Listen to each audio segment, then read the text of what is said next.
orgullós que em sento és dels milers i milers de nanos que han passat, els d'aquí de la comarca, per descomptat, pràcticament tots al 100%, però també d'arreu del país,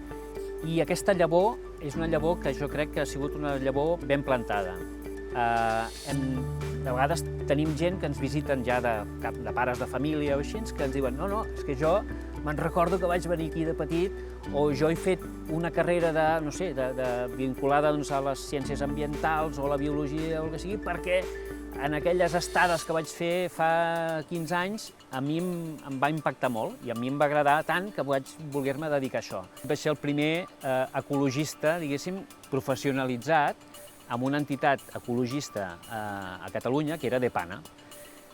Va ser el moment que van sortir tota una sèrie de projectes que nosaltres consideràvem que eren negatius per la conservació,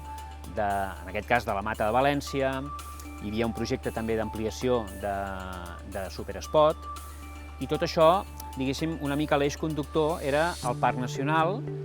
que també començava un procés de reconversió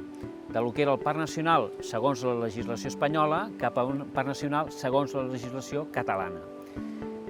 I en aquest procés, que va ser la llei de reclassificació, va ser quan es plantejaven unes retallades per poder fer aquests projectes o unes incorporacions, que és el que nosaltres vam plantejar. Vam plantejar dir, home, aprofitem això, incorporem altres territoris que no són estrictament Parc Nacional, sinó que són de la zona perifèrica, que val la pena incorporar perquè creiem que també sumen al projecte del Parc Nacional, com era la Mata de València. És l'únic parc nacional que hi ha a tot el territori de Catalunya. Home, doncs destinem-hi uns recursos mínims. I això jo crec que és una de les coses que hauríem de seguir fent una mica d'activisme per aconseguir, entre tots els actors, que hi hagin dotacions, perquè és que si no, no s'hi podrà fer gran cosa.